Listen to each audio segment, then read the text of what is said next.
मानव समाचार, मानवता के हक में। मानव समाचार में आपका स्वागत है। मैं हूं अब्दुल रहमान। आइए देखते हैं आज की खास खबर। आज 1 फरवरी 2022 पिछले दिनों हुए ज़मीन के तनाज़े में अब्दुल मालिक शेख यूनुस ईसा और शेख खलील शेख शफ़ी, इन दोनों के माबैन जो झगड़ा हुआ था जिसमें हवाई फायरिंग हुई थी, उस मामले में आज जो मुलज़िमीन गिरफ़्तार हुए थे उनकी ज़मानत पर सुनवाई होने वाली थी। उस ताल्लुक़ से आपको हम बताते चलें कि फ़िलहाल जो है अब्दुल मालिक यूनुस ईसा, इनकी ज़मानत मुअज़्ज़ज़ जज साहब ने मुस्तरद कर दी है, जबकि अब्दुल माजिद यूनुस ईसा को पेशगी ज़मानत मिल गई है। गिरफ़्तारी से पहले उनको पेशगी ज़मानत मिल चुकी है और इस मामले में जो जेसीबी ड्राइवर है तनवीर अहमद, उसकी भी जो है फ़िलहाल ज़मानत हो गई है। इस ताल्लुक़ से दोनों वकला का क्या कहना, दोनों पार्टियों के वकला का क्या कहना, उनसे भी हमने बात की। शेख खलील के वकील आरिफ शेख साहब से हमने बात की और ठीक उसी तरीके से अब्दुल मालिक के वकील अजीम खान साहब से हमने बात की। क्या कहना है उनका आपको सुनाते हैं। सर, आज साबिक मेयर अब्दुल मालिक और खलील शेख के माबैन जो फायरिंग का मामला पेश आया था ज़मीनी तनाज़े को लेकर, तो आज कुछ लोगों की यहाँ पर बेल एप्लीकेशन होने वाली थी और बेल मंजूर होने वाली थी, तो उस मामले में क्या पेशरफ्त हुई? देखिए, ज़मीन के तनाज़े में अब्दुल मालिक और ज़मीन मालक जगताप जोशी, खलील दादा वगैरह, इनमें जो मसला पैदा हुआ था, फवारवाड़ी पुलिस स्टेशन ने गुना रजिस्टर नंबर 3 2021 और 4 2021 ऐसे 2 गुना दाखिल किए। दोनों काउंटर केस दाखिल हुई।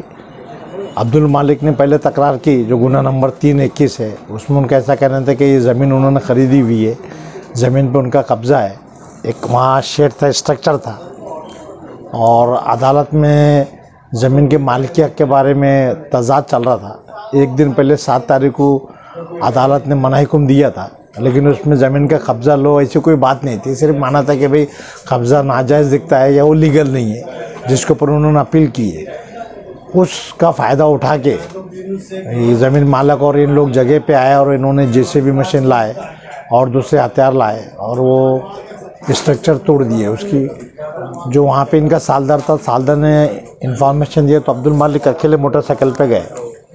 वहाँ उनका कहना है कि इन लोगों ने फायरिंग की है, एहसान शेख ने फायरिंग किया, खलील दादा के पास दूसरे हथियार थे, ये लोग आए सब। फिर इन्होंने पुलिस को फ़ोन किया, पुलिस आई तो पहले अब्दुल मालिक ने FIR रजिस्टर की, उसमें 307 और उसमें इल्ज़ाम लगाए कि एहसान शेख ने और इन्होंने फायरिंग की है। पुलिस को तफ्तीश के दौरान एहसान शेख के पास से पिस्तौल भी मिली है। CCTV फुटेज निकाले तो उसमें पुलिस को ने ये भी मानी है कि एहसान शेख ने फायरिंग की है। दौरान रिमांड बताए थे। मालिक चूँकि वहाँ तकरार दे चुके थे और इनका जवाब लिख रहा था, और उसी टाइम दूसरी FIR रजिस्टर की है जोशी ने, जिसका नंबर पड़ा 4 2021। तो अब्दुल मालिक को जाए वारदात पे मतलब पुलिस स्टेशन में अरेस्ट कर लिया गया। अदालत ने पुलिस कस्टडी दी थी, लेकिन पुलिस कस्टडी में इनके पास से पिस्तौल या कोई भी चीज़ रिकवरी नहीं हुई और फिलहाल वो मैजिस्ट्रेट कस्टडी में सेंट्रल जेल में है। अब्दुल मालिक ने जिनकी तकरार किया तो उसमें एहसान शेख पकड़े गए हैं, लेकिन खलील दादा और कोई है कि जो उनको पुलिस ने अब तक फ़रार बताई है और वो तफ्तीश चालू है कि भी नाम है उसमें, तो उनको फ़रार बताई है रिकॉर्ड के ऊपर कि अभी तक अरेस्ट नहीं हुए। और इधर एक रेहान नामी आदमी है, इल्ज़ाम है कि रेहान ने पिस्तौल दिया है, मालिक को दिया था या उसने माजिद को दिया था, दूसरे माजिद को, माजिद खान अय्यूब खान है जो ऑलरेडी अरेस्ट है। तो इधर एक रेहान और उधर 1-2 आदमी ऐसे ये फ़रार है, ऐसा पुलिस ने अब तक बताई है।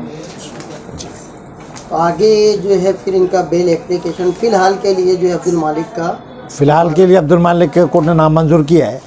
अभी इंशाल्लाह रेहान अरेस्ट होंगे तो फिर 8-10 दिन बाद हम दोबारा यहाँ दाखिल करेंगे या फिर हाई कोर्ट से रुजू करके इंशाल्लाह करवा लेंगे, और फिलहाल उसमें ज़मानत हो जाएगी इंशाल्लाह, क्योंकि जो हिसाब से तजाद है। और अदालत ने सिविल कोर्ट में कब्ज़ा लो ऐसा नहीं बोला था, सिर्फ कब्ज़े के बारे में मना हुक्म दिया था, डिस्टर्ब नहीं करना।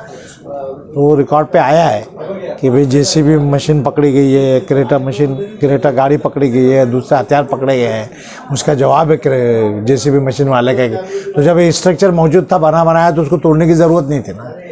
तो अब्दुल मालिक के ख़िलाफ़ मना हुक्म दिया, लेकिन तब ये रिकॉर्ड पे आया था। लेकिन अदालत ने चूँकि अभी पावरफुल आदमी है और कारपोरेटर वगैरह, तो अभी थोड़ी तफ्तीश होनी थी, जो कुछ बाकी है उस बुनियाद के ऊपर फ़िलहाल देने से इनकार किया है। एहसान शेख के पास से पिस्तौल भी मिली है, सीसीटीवी फुटेज निकाले तो उसमें पुलिस को ने ये भी मानी है कि एहसान शेख ने फायरिंग की है, दौरान रिमांड बताए थे। मालिक चूँकि वहाँ तकरार दे चुके थे और इनका जवाब लिख रहा था, और उसी टाइम दूसरी एफआईआर रजिस्टर की है जोशी ने, जिसका नंबर पड़ा 4/2021। तो अब्दुल मालिक को जाए वारदात पे मतलब पुलिस स्टेशन में अरेस्ट कर लिया गया। अदालत ने पुलिस कस्टडी दी थी, लेकिन पुलिस कस्टडी में उनके पास से पिस्तौल या कोई भी चीज़ रिकवरी नहीं हुई, और फिलहाल वो मैजिस्ट्रेट कस्टडी में सेंट्रल जेल में हैं। उनकी बेल एप्लीकेशन दाखिल की गई थी। एफआईआर में एक माजिद नाम का आदमी दिए, लेकिन पुलिस ने ऑलरेडी माजिद खान अयूब खान नाम के आदमी को अरेस्ट की थी, लेकिन बाद में पुलिस कह रही कि माजिद जो ये अब्दुल मालिक का छोटा भाई भी है, उसका भी इन्वॉल्वमेंट है। तो अब्दुल माजिद यूनिवर्सिटी ने पेशगी ज़मानत के लिए अर्जी दाखिल की थी। डीवाई गौड़ साहब जो सेशन जज है, उनके सामने दोनों की समाअत हुई। उसमें अब्दुल माजिद की जो एंटीसिपेटरी बेल है, ये जगह पे मौजूद थे, लेकिन इन्होंने कोई फायरिंग नहीं की, कोई मारपीट नहीं की है, इनके खिलाफ एविडेंस नहीं है, तो अदालत ने वो मंजूर की है। अब्दुल मालिक के बेल में चूँकि ये में रह चुकी है और अभी तफ्तीश चालू है, तो अभी ज़मानत पे छोड़ना गैर मुनासिब होगा, ऐसा कह के अदालत ने बेल फ़िलहाल देने से इनकार किया है। वैसे इस मामले में हेमंत जोशी ने एंटीसिपेटरी बेल दाखिल की थी, लेकिन इस कुर्डुकर साहब जो दूसरे सेशन जज उनके पास गए तो उन्होंने बेल पेशगी ज़मानत नामंजूर की थी।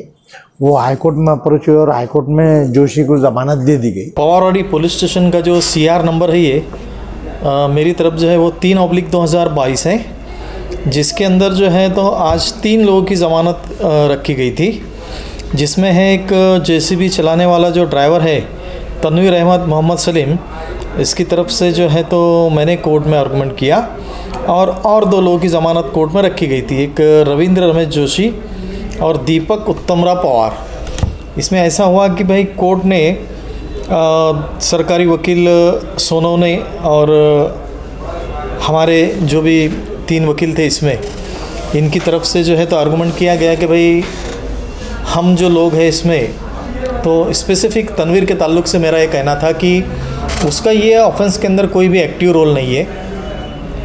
जेसीबी किराए से मंगाया गया था, और किराए से मंगाने के बाद उसको जो काम कहा गया मालिक ने उतना काम उसने किया है। ये झगड़े के अंदर इनके आपस के अंदर जो भी मामला हुआ, ये मामले के अंदर तनवीर का किसी भी किस्म का एक्टिव रोल नहीं है।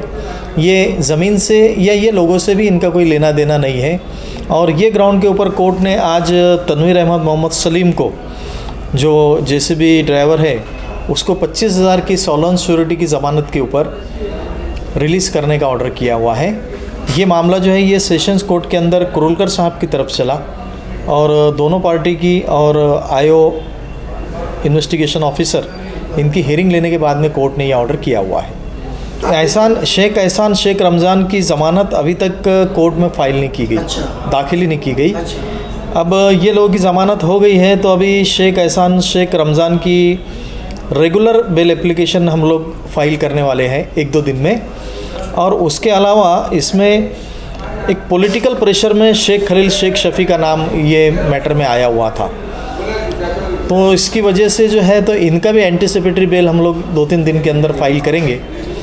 उनका भी एफआईआर के अंदर हमारी मालूमात के हिसाब से किसी भी किस्म का एक्टिव रोल नज़र नहीं आ रहा। पुलिस ने इस मामले में बहुत सारे वीडियो क्लिप और वो सब भी रिकवर किया है, उसके अंदर भी इनका कोई रोल नहीं दिखाई दे रहा। एफआईआर के हिसाब से जो है जो भी दिया गया है, लेकिन पुलिस इन्वेस्टिगेशन के अंदर ये सब इनके खिलाफ़ में अभी तक कोई मामला ऐसा नज़र नहीं आ रहा है।